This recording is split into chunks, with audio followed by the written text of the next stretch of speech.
You have started recording it? So I'm going to edit this part out and then we're going to go.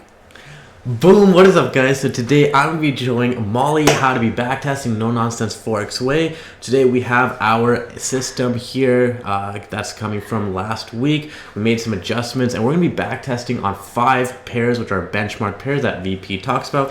We're going to be doing 3 years on each pair and we're going to be doing 15 years of data all together. So stick around and we're going to see exactly how this strategy performs on 5 pairs. Alright, so from last episode, we showed a little bit of backtesting, but not a whole lot. We didn't record any data or anything. So Molly, what do you remember from our last episode regarding backtesting? Do you remember the indicators that we've been using? Yeah. Okay, so which one is our C1 indicator? So it'll be the second one? Which one here? This one? Yeah. Close.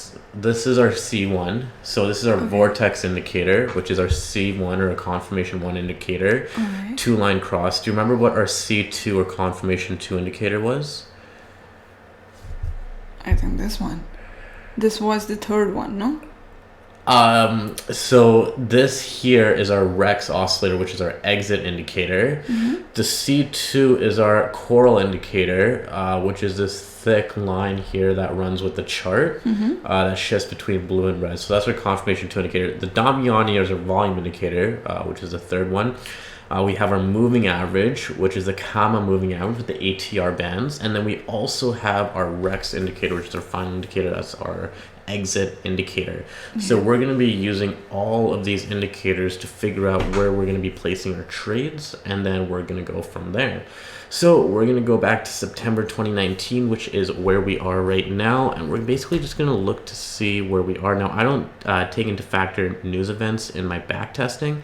So we're going to just be looking at our indicators. So for this trade here, it looks like we got the signal right here, which is outside of our ATR band. So we can move on. Second one here. This one here close slightly outside of the ATR bands, but we're going to move on here.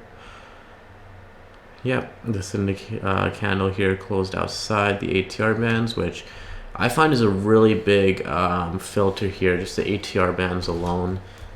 So we're going to keep going with the vortex. This is the volume indicator, so that's just keeping out of this ranging market here. This one here, not really a trade happening there. We keep going. Okay, so right here, looks like we are agreeing with the ATR bands. Coral indicator is giving us the heads up, and volume indicator is going. Okay, so this would be a trade right here, right? So we would be entering this trade. Trade goes up, but it wouldn't be hitting our stop loss anytime soon. Our Rex indicator here, let's see what it's doing. Rex indicator is giving us the exit, but that's the exit to actually exit from a long position. So we wouldn't be using that to exit from a short position. So we'd actually be catching this run right from here. Rex is telling us to exit right here, which is going to be this candle here.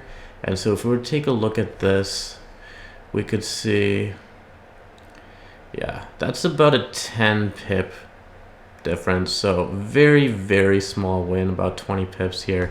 We would have had about a 20 pip win, but actually if we were to use our take profit levels, price would have hit our take profit level first. So we would have actually gotten our first take profit level hit.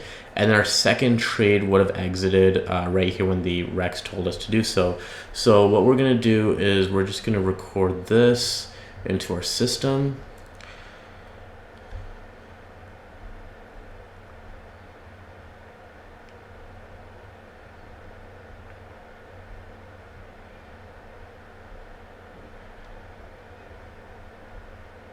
And for USD, Euro USD, we're going to put 1W here, and that's just going to indicate 1 win. So then at the end of 3 years, we'll tally up the wins and losses and see what we've got going on. So how do you indicate a win? A win is if price would have hit our take profit level. Alright. Yeah, if price would have hit our take profit level, it's a win. If price would have hit our stop loss, it's a loss. I don't use take profit or stop loss. I just kind of go with where the direction of the price is going and just use judgment on that. So we can keep going on this one here. So this is the one that we were looking at here, and so now this of course is much farther outside of our ATR band, so we wouldn't have caught any of this, nor would have caught this short position here. So we keep going. All right. But if you want to like catch these positions, Yeah. what type of indicator is there? So you would have to remove the indicator, right? So you would have to remove the ATR bands. But then when you remove the ATR bands, you're then exposing yourself to risking of just getting into spiked entries, and then price would simply correct back. So that's the risk of taking out the ATR bands. And with VP and no nonsense Forex, we know that we want to use the ATR bands with the moving average in order to be able to avoid catching spikes in prices, entering on those spikes, and then simply having the price correct against us. But wouldn't we be earning profit here with the last green candle? That's true. We would have been earning profit, but that's why we don't just look at one instance. We actually look at like years of data and not just one-off states to depend on what in the long run is going to be better. Yeah. Yeah. Okay, so we have this candle here. We're going to be out of here. This one here. Okay, so this one here would be a buy signal. Volume indicator is telling us to go. The coral indicator is not giving us the go ahead, so we're not actually entering at this point here. So we have the one candle rule. So basically, if our indicators are not telling us to go on this candle, we also have the next candle here that we can look at to see if price will give us the indicator, or to see if the indicators will give us the go ahead to enter on this trade. So it's not giving us the indicator here where the vortex indicator is showing us to enter. And even with the one candle rule to give us a little bit of flexibility, even here our C2 indicator is not telling us to go. It's still yellow, right? So even with the one candle rule, we're still unable to place that trade. Right here, this is going to be the volume indicator, which is going to keep me out of these trades here. So we've only so far placed one trade in about 6 months here. And volume indicator does quite a good job here, getting us out of these ranging markets here. This whole thing was ranging. And let's take a look here. Okay, so price would have been, so this would have been the next candle here. So this would have been slightly outside. This probably would have been inside, but the volume indicator would have kept us out of this trade. And then price would have been outside. So we would have missed this nice run here, which tends to happen as well with the volume indicator, giving us the signal not to go ahead on this trade. And then by the time we entered this trade, price is closed just above the ATR bands. So we're going to keep going here and see about the short indicator. So right here, this would have been a short signal. And this would have been a entry here, because we would have gotten the confirmation 1, confirmation 2, and this trade would have ended in a loss because we would have hit our stop loss somewhere around here. And our exit indicator actually would have told us to get out right about there. So we would chalk this up as a loss. And we can just enter that in our system here. So 1 win, we'll put 1 loss down here.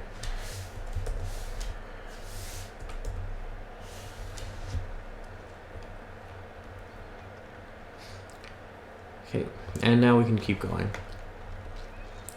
Okay, so we are still going. All right, this is ranging markets, so we're not going to be placing this trade here. And these are all ranging markets here, ranging. So volume indicator does a pretty good job keeping us out of those. All right, now let's take a look here and see. So this would not have been a trade because price would have closed above our moving average.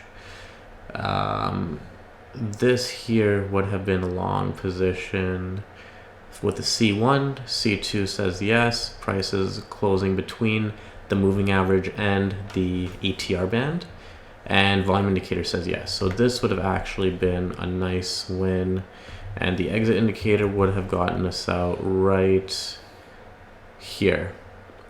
So we would have made a small profit of about 30 pips there. Pretty small, but we take those. So we would chalk that up as a win. We are at 2 wins and 1 loss. All right, so now we can keep going here. We're looking for a short position.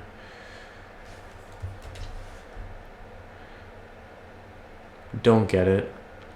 Right here, price is closing below the ATR band. And then the next candle here, volume indicator, keeps us out. Right, so we're gonna keep going, keep going, keep going. Volume indicator does a good job. This wouldn't have been a trade. This right here, I think price is outside ATR bands. Yeah, so that wouldn't have been a trade, although that would have been a nice juicy run. Volume indicator keeps us out of there. Volume indicator does a pretty good job with this ranging market here. Short position. So let's take a look and see if we're going to go short here now. All right, so right now we have the short right here. So we would have entered right at this candle here because it closes between the moving average. The red tells us to go, and we would have entered here and then exited right about there. So this would have been nice. This would have been actually the first long run that we would have actually gotten. Would have been about 270 pips. So this would have been the first long run in 2 years. So basically on the Euro USD, we would have had to wait 2 years to catch a really good run there. But that's also why we're trading on so many pairs. We trade on 28 currency pairs, so that, you know, even if we're getting only one of those really nice runs in one pair, maybe on, you know, one of the other 28 pairs we're getting it more often. So we keep going here and we say where we want to go. So this is all ranging markets. I'm actually really happy with the Damiani because sometimes you keep it keeps you out of the trending markets and you miss that really nice trend. But look at this ranging market here, like all these trades, 1, 2, 3, 4, 5, 6, 7, 8, and 9. 9 trades in this one sort of range here. It's kept you out of all of that, and so that's going to prevent you from getting those losses added up. So that's really nice to see. Let's keep it going here though. So this would have been an entry right here compared to the vortex. So we would have entered right here at this candle. This would have been a short position because it's going between the moving average and the ATR bands. So right here we would have entered, and where does our exit indicator tell us to exit? Right here. So this would have been the candle we would have exited at. So this would have been a nice run of about 220 pips. So again, a decent run. That would have been our second decent run in over 2 years. But so far we're at 4 wins, 1 loss for the Euro USD. Our loss was very, very small. And even in our wins, half of them were pretty significant and half of them were just really, really small wins. And we take those small wins, small losses, and big wins. That's really all it's about. You should never really be having big wins trading no nonsense Forex way or just Forex trading in general. Is this pretty boring stuff? No. No? It's interesting. You're not falling asleep yet? No. Okay. All right, let's keep going here then. So right here, price would have been closing below the moving average, so we wouldn't have gone long here. And also the C2 would have been giving us indicators, not giving us that blue signal. So that wouldn't be a trade. Volume indicator, no. We're already in May now, so I think we have to just go till September.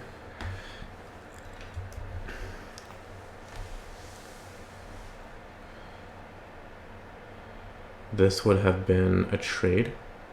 So price would have closed just under the ATR band. It hasn't touched our volume indicator yet. And our C2 is also telling us to go ahead because we can see this blue starting to form here. So this would have been a small win. Rex would have gotten us out right here.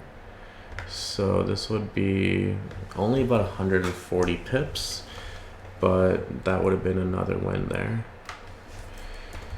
So 2 small wins, 1 medium win, and then 2 large wins. Even the large wins are fairly medium, 220 pips. Sometimes you get hundreds and hundreds of pips. So even the large wins are fairly small that we've been getting, but wins are wins. And we're now into September. That's it. So for the first year, Euro USD, we've got 6 trades in total. 5 of them are wins, 1 of them are losses. So if my math is not incorrect, that's about 83% win rate on the Euro USD over the span of 3 pairs. Molly and I are going to be completing the rest of the pairs, and we will let you know what we have got, and we will be back in 3, 2, 1. And we're back. What is up, guys? So we just finished back testing on these benchmark pairs. Now, as you can see, the Euro USD performed the best, 5 wins, 1 losses. And some of the other ones we had, Euro GBP, GBP USD, and USD JPY have a lower than 50% win rate. New Zealand Canada had 100% win rate, but it only had 3 wins. And that kind of goes to show you that sometimes when you're back testing, you're just not going to have a lot of trades happening, like literally 3 trades over 3 years. 1 trade a year. That's kind of normal in the no-nonsense Forex way of trading. And keep in mind that this isn't even including any type of news events as well, which could actually reduce the amount of trades as well. But that's why we trade on 30 different currency pairs. So I'm actually overall pretty happy with this rate. The losses that we were experiencing, it was pretty small, relatively. I know on USD JPY, the 1 win that we had was over 700 pips long. And so as a result, I'm pretty happy with the overall experience. Just because your strategy has a lower win rate on some pairs doesn't make it a bad strategy. And yeah, I hope this video helped you guys out with your back testing as well and on your system. If you guys like this video, let me know in the comments below. And as always, have a good day.